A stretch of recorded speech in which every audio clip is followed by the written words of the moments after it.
नमस्कार सबाइके सबाई केमन आछेन आमी तृष्णा आपनादेर जोन्नो निये आसछि नतुन एकटा रेसिपि। तो आज के आमी बानाबो पोटलेर नमस्कार सबाइके सबाई केमन आछेन आमी तृष्णा आपनादेर जोन्नो निये आसछि नतुन एकटा भिडियो। तो आज के आमी बानाबो पटलेर दो पेঁয়াজি। दो পেঁয়াজিটা বানানোর জন্য পটলটার মধ্যে আমি হলুদ আর লবণ দিয়ে মেখে নেব। হলুদটা দিয়ে দেওয়ার পর এবার দিয়ে দেব লবণ। এবার এটাকে মেখে নেব। দেখো বন্ধুরা, কড়াইতে কিন্তু আমি তেলটা গরম করতে বসিয়ে দিয়েছি। এর মধ্যে আমি এক এক করে পটলগুলো দিয়ে দেব। সবগুলো পটলই সুন্দর করে ভেজে নেব। আর এটা যেহেতু কচি পটল তো খুব বেশি ভাজার দরকার নেই, হালকা একটু ভাজলেই হয়ে যাবে। তো চলো পটলগুলো একটু হালকা ভেজে নেই, তারপরে কোন পদ্ধতিতে বা কোন প্রসেসে পটলটা দো পেঁয়াজি করবো সেটাও তোমাদের সাথে শেয়ার করব। দেখো পটলগুলো খুব সুন্দর হালকা ভেজে নিয়েছি। এখন পটলগুলো আমি তুলে নেব। পটল ভাজা তেলের মধ্যে দিয়ে দেবো একটা শুকনা মরিচ। শুকনা মরিচটাকে একটু হালকা ভেজে নেব। দেন দিয়ে দেব পেঁয়াজ কুচি। পেঁয়াজটাকে আমি গোল গোল করে কেটে নিয়েছি। দিয়ে দেব কাঁচা লঙ্কা। এবার পেঁয়াজটাকে সুন্দর করে একটু হালকা ভেজে নেব।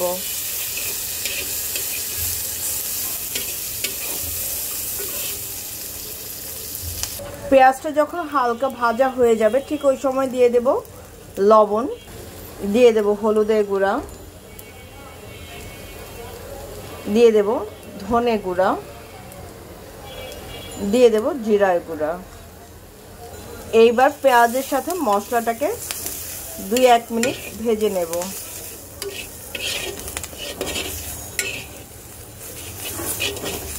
তোমাদের কাছে আমার ভিডিওটা যদি ভালো লেগে থাকে তাহলে প্লিজ একটা লাইক বাটনে লাইক করতে ভুলো না। আর যারা যারা সাবস্ক্রাইব করনি প্লিজ সাবস্ক্রাইব করে দিও।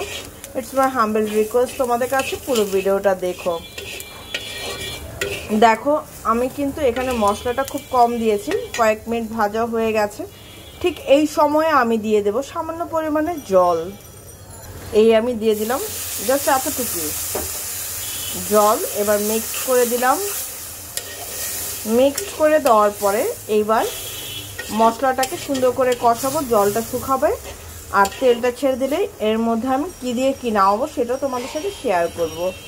দেখো আমার কিন্তু মশলা থেকে তেলটা ছেড়ে দিয়েছে। এখন আমি দিয়ে দিলাম ভেজে রাখা পটল। পটলটা দিয়ে দেওয়ার পর এইবার পেঁয়াজের সাথে সুন্দর করে মিক্স করে দেব।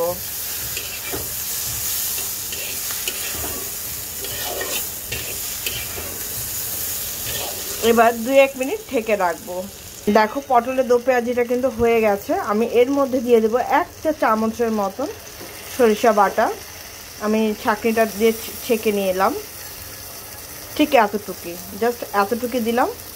এখন এটাকে ঢেকে রাখবো 2 থেকে 3 মিনিট। দেখো আমার কিন্তু পটলের দো পেঁয়াজি হয়ে গেছে। এখন আমি এটাকে বন্ধ করে দিলাম। এখন এটাকে নামাবো। নামানোর পর ফাইনাল লুকটা তোমাদের সাথে শেয়ার করবো। তো চলো। তো এই হচ্ছে আমার পটলের দো পেঁয়াজি। কেমন রান্না করলাম সেটা কিন্তু অবশ্যই জানিও। পুরোটা ইউনিকভাবে রান্না করেছি, কিন্তু খেতে ভালো লাগে। এর আগে আমি একবার ট্রাই করেছিলাম, দারুণ লেগেছে। গরম ভাতের সাথে ভালো লাগে। তোমরা কিন্তু এটা পোলাওয়ের সাথেও খেতে পারবে, খুব ভালো লাগে। বিশ্বাস করো যারা খাওনি এভাবে পটলের দো পেঁয়াজি একবার হলে খেয়ে দেখো, খুব ভালো লাগবে। আশা করছি তোমাদের কাছে দারুণ লাগবে। তো আজকের জন্য এই পর্যন্তই। সবাই ভালো থেকে সুস্থ থাকে, আমার জন্য আশীর্বাদ করো। আমি যেন ভালো থেকে সুস্থ থেকে তোমাদের জন্য নিত্য নতুন ভিডিও আনতে পারি। So tata.